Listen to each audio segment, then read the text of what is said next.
Ano bang ginawa ko? Pinuhay kita! Pinalaki kita! Hinayaan niyo akong mag-isa. Hinayaan niyo akong magutom. Hinayaan niyo ako laging madungis.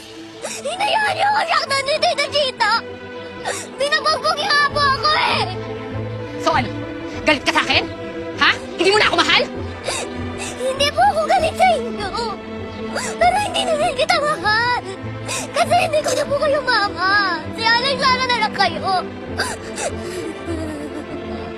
Masaya po kay Mama Ana.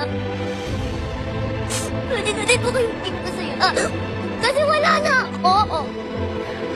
Ano yan ang gusto mo? Sa tingin mo hindi ko ibibigay sa'yo? Alin, Sara, bastos ka! Kung makabalik-balik sa akin, ha? Huwag kang babalik, hindi kita tatanggapin! Hindi kita tatanggapin!